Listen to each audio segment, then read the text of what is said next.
ዋሕዲ ቁፅሪ ብቑዓት መምሃራን ኣብ ርሑቕ ቦታታት ከም ዘጋጠመ ተሓቢሩ። ጻዕሪ ሽወደን ካብ ተጸባይነት ጸዓት ሩስያ ሓራ ንምዃን ጻዕርታት ይካየድ ከም ዘሎ መንግስቲ ሓቢሩ። ሰላም ዝኸበርኩም ተኸታተልቲ መደብና እዚ ካብ ስቶክሆልም ዝመረበሩ ማዕከን ዜና ሃርሞኒ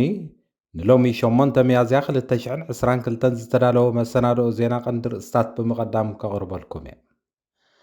ምስ ኩሎም ኣብ ስቱድዮ ዘለዉ መሳርሕተይ ምሳና ክጸንሑ ዝዕድመኩም መሓር ብርሃሜ ነዞም ሰማዕኹሞም ቀንዲ ኣርእስታትን ካልኦትን ዘጣመረ ናይ ዜና መሰናድኦ ዝርዝራቱ ኸስዕብ ሰናይ ምክትታል።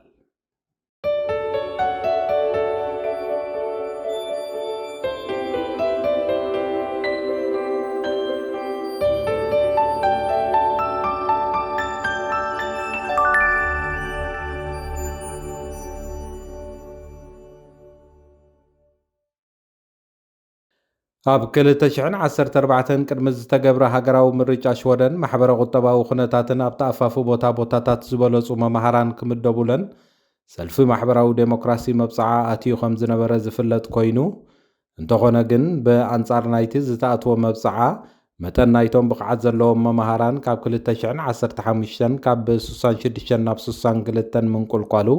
ካብቲ ከባቢ ዝርከቡ ዘለዉ ኣሃዛት ናይ ዞባታት ሓቢሩ። እዚ ምስ ሃገራዊ ማእከላይ ገምጋም ማለት 71 ሚእታዊትን ክወዳደር ዝተሓተ ቁፅሪ እዩ ክብል ኣገልግሎት ሬድዮ ሽወደን ብዛዕባ እዚ ጉዳይ ዝሰርሖ ጸብጻብ ኣመልኪቱ ኣሎ። ሰልፊ ማሕበራዊ ዴሞክራሲ ገና ብስልጣን እኳ እንተሎ ብዛዕባ እዚ ቃል ዝኣተዎ ኣብ ዝሓለፈ ሃገራዊ ምርጫ ብኸምዚ ዓይነት መገዲ ብቕዓት ዘለዎም መምሃራን ምንቁልቋሉ ኣብ ዝተፈላለየ ዞባታት እንታይ ምኽንያት ክህበሉ ከም ዝኽእል ትፅቢት ናይ ብዙሓት ከም ዝኾነ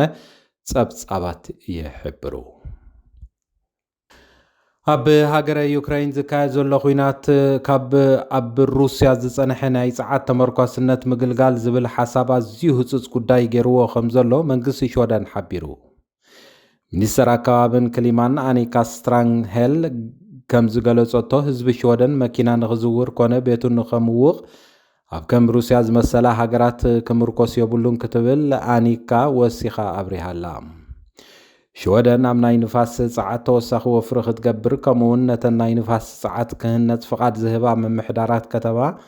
ምትብባዕ ክወሃብ ከም ዘለዎ ብኡቢልካውን ኣብ ምህናፅ ተጸባይነት ንፋስ ዘሎ ናይ ቆንስላት ድምፂ ቬቶ ናይ ምቕያር መደብ ከም ዘለዎ መንግስቲ ገሊጹ ከም ዘሎ እቲ ጸብጻብ ኣረጋጊጹ። ከም ኣካል ናይቲ ኣብ ልዕሊ ሩስያ ዝግበር ዘሎ እገዳታት ኤውሮጳዊ ሕብረት ኣባላ ሃገራቱ ንመራኽብ ሩስያ ወደባት ክዓጽዋ እማመ ምቕራቡ ዝፍለጥ ኮይኑ መንግስቲ ኖርዌይ ነዚ እማመ እዚ የጽንዖ ምህላው ካብ ኦስሎ ዝተረኽበ ሓበሬታ ኣመልኪቱ። ብሰሉስ ኮሚሽን ኤውሮጳ ንሩስያ ሸቶ ዝገብር 5 ፓኬጅ እገዳታት መውፅኡ ዝፍለጥ ኮይኑ እዚ ፓኬጅ ኣባል ሃገራት ሕብረት ኤውሮጳ ንመራኽብ ሩስያ ወደባተን ክዓጽዋ ዝጽውዕ ከም ዝኾነ እውን ተሓቢሩ። እዚ እማመ ብኹለን ሃገራት እቲ ሕብረት ክሓልፍ ከም ዝግብኦ ዝገለጸ ጸብጻብ ኖርዌይ ቱደይ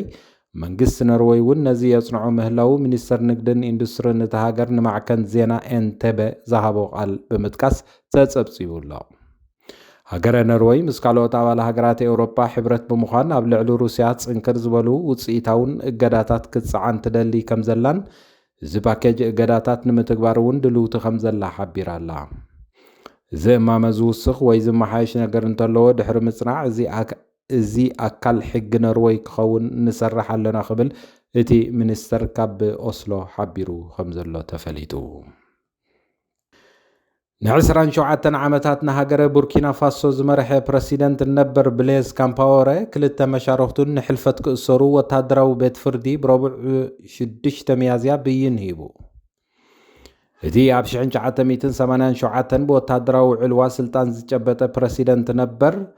ብቕትለት ናይቲ ሓደ ካብ ህቡባት ሰውራውያን ኣፍሪቃ ምዃኑ ዝንገረሉ መራሕቲ ሃገር ዝነበረ ቶማስ ሳንካራ ተኸሲሱ ጉዳዩ ኣብ ከተማ ኡጋዱጉ ኣብ ዝቆመ ወታደራዊ ቤት ፍርዲ ክጻረ ጸኒሑ። አንጻር ዕብለላ ኤውሮጳ በአፍሪካ ተሪር መርገጽ ዝነበሮ ቶማስ ሳንካራ ብምትሕብባር ምዕራባውያን ሓይልታት ኣብ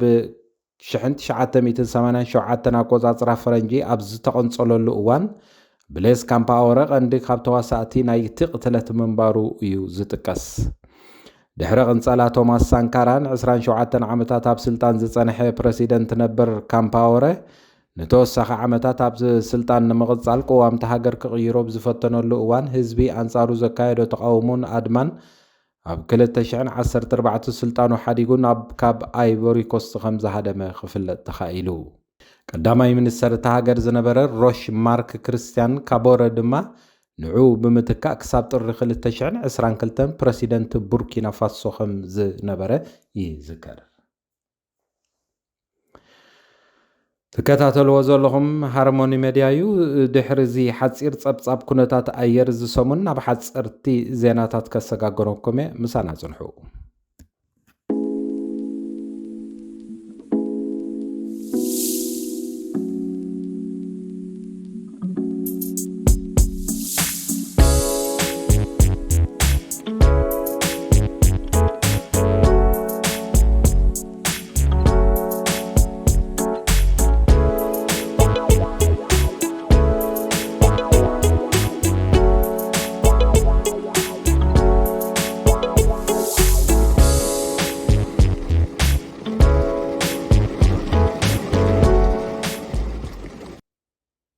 ኣብ ሰሙን ሓሳብ ረቡዕ ብዘይ ምቁራጽ ኣብ ስቶክሆልም ፊት ኤምባሲ ሩስያ ንኹናት ዝኹንን ሰልፍታት ይካየድ ከም ዘሎን ቀጻሊ ከም ዝኾነን ክሕበር እንከሎ ካብዞም ዝሓለፉ ሳምንታት አንጻር ኩናት ሩስያ ኣብ ልዕሊ ዩክሬን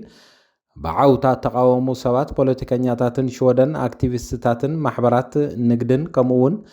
ኣብ ሽወደን ዝቕመጡ ዩክሬናውያን ከም ዝሳተፍዎ ዘለው ጸብጻባት አረጋጊጾም ብዘይ ካዚ ኣብ ሽወደን ዝነብሩ ሩስያውያን ንኹናት ትኹንን ኮሚቴ ብምቋም ኣብ ዩክሬን ስድራ ቤት ከም ዘለውዎምን በቲ ኩናት ኣዝዮም ከም ዝሓዘኑን ከም ይቃወሙ ከም ዘለውን ክገልጹ ምጽንሖም ዝፍለጥ እዩ ሱሳን ሓደን ካብ ሚእታዊት ካብ ህዝቢ ፊንላንድ ሃገሮም ናብ ወተሃደራዊ ኺዳን ሰሜን አትላንቲክ ናቶ ክጽምበር ድሌት ከም ዘለዎም ድሕሪ ጋህዲ ምዃኑ ሃገረ መንግስቲ ተሃገር ናብ ናቶ ንምእታው ኣባልነት ከም ዘመልከተ ካብ ሄልሲንኪ ትማል ምሸት ዝወፅእ ሓበሬታ አመልኪቱ እዚ ናብ ኔቶ ምጽምባር ዝብል ሓሳብ ካብ ዝኾነ እዋን ንላዕሊ ኣብቲ ሃገር ሰፊሕ ህዝባዊ ተቐባልነት ረኺቡ ኣሎ ክብል እቲ ጸብጻብ ከም ዘፍለጠን በዚ መሰረት ኣብ ዘን ዝሓለፋ 7-12 መዓልታት ዝደገፍ ብ7 ሚእታዊት ከም ዝወሰኽ ምርኣዩን ካብ መጋቢት 28 ስጋብ 30 ኣብ ዝነበረ እዋን ብካንታር TNS ዝተኻየደ ዳህሳስ ሄልሲንኪ ሳኖማት ከም ዝሓበረ ጸብጻባት አረጋጊጾም ብኻልእ ሸነኽ ነዚ ኣባልነት ዝቃወም ድምፂ ካብ 21 ናብ 16 ጎዲሉ ከም ዘሎን ርብዒ ካብቶም ኣብዚ ዳህሳስ ዝተኻተቱ 187 ኣብዚ ጉዳይ ርእይቶ ካብ መሃብ ከም ዝተቆጠቡ እቲ ዳህሳስ አመልኪቱ ኣሎ ኣብ ሃገረ ዩክሬን ኣብ ጎደና ቡቻ ዝተረኽበ ስእሊ ዝወደቑ ሬሳታት ሲቪላውያን ኣብ ዓለም ከቢድ ስምባደ ድሕሪ ምፍጣሩ ሽወደንን ካልኦት ሃገራትን ኣብ ዩክሬን ዝፍጸም ዘሎ ገበናት ኩናት ክምርመር ዝብል ሓሳባት አንቂደን ምህላውን ሬድዮ ሽወደን ጸብጺባ ዝናኾነ ነዞም ከምዚ ዝበለ ዘስካሕክሕ ገበን ዝፈጸሙ ሰባት ናብ ፍርዲ ናይ ምቕራብ ተኽእሎታት ከመይ ዝበለዩ ዝብል ሕቶ ተላዒሉ ከም ዘሎን ዳይሬክተር ሕጋዊ ጉዳያት ናይቲ ኣብ ስቶክሆልም ዝመደበሩ ውድብ ኣህጉራዊ ሰብኣዊ መሰላት ሽቶፈር ነዚ አመልኪቱ ኣብ ዝሃቦ ሓበሬታ ከምዚ ዝበለ ንሰላማውያን ሰባት ኮነ ኢሉ ሸቶ ዝገብር ህልቂት ዝፈጸሙ ሰባት ኮይኖም ውዒሎም ሓዲሮም ኣብ ሕጊ ምቕራቦም ዘይተርፍ እዩ ክብል ርእይቱ ሂቡ ንዝተፈጸመ ገበናት ምጽራይ ጥራይ ዘይኮነስ ኣብ መሳለል እዚ ነዚ ኮነ ኢሎም ዝፈጸሙ ሰባት ምልላይ እውን ኣገዳሲ ከም ዝኾነን እዚ ንምግባር ድማ ነቲ ገበነኛ ብኣካል መሓዝ ከድልይ ከም ዝኾነ ሓቢሩ ኣህጉራዊ ማሕበረሰብ ንጉዳይ ዩክሬን ኣዝዩ ዓብዪ ኣቓልቦ ሂብዎ ብምህላው ዝናይ ሕግን ፍትሕን ጉዳይ ተስፋ ዘለዎ ኢሉ ከም ዝኣምን እቲ በዓል መዚ ኣብ ዝሃቦ ሓበሬታ ኣመልኪቱ ዝኸበርኩም ተኸታተልቲ ሚድያ ሃርሞኒ ንሎሚ ዓርቢ ዝተዳለወ ናይ ዜና መሰናድኦ እዚ ስጋብ ሕጂ ክትከታተልዎ ዝጸናሕኩም እየ ንምክትታልኩም እንዳመስገንኩ ብስም ኩሎም ኣብ ስቱድዮ ዘለዉ ኩሎም መሳርሕተይ ብሩኽ ናይ ቀዳመ ሰንበትን ናይ ዕረፍቲ ግዜን ክኾነልኩም ብምምናይ ሶኒ ብስሩዕ ናይ ዜና ፈነወና ስጋብ ንራኸብ ሰላም ዳሓንቀኒ እዩ ሃርሞኒ ሚድያ ዕለተ ልደት መርዓ መመረቕታን ካልኦት ኣገደስቲ ዝኾኑ ናይ ፈተውትኹምን መቕረብትኹምን ምድላዋት ናይ እንቋዕ ሓጎሰኩምን እንቋዕ ኣብቅዓኩምን መልእኽትታት ንምምሕልላፍ ዘኽእለኩም መደብ ጀሚርና ከም ዘለና በዚ ኣጋጣሚ እዚ ንኹልኹም ተኸታተልቲ ሃርሞኒ ሚድያ ንሕብር። ንኹልኹም ፈተውትኹምን መቕረብትኹምን እንቋዕ ኣብቅዓኩም ንምባል ኣብ ትደልይሉ እዋን ሃርሞኒ ሚድያ ዕድል ከፊትልኩም ስለ ዘሎ ተጠቀምሉ።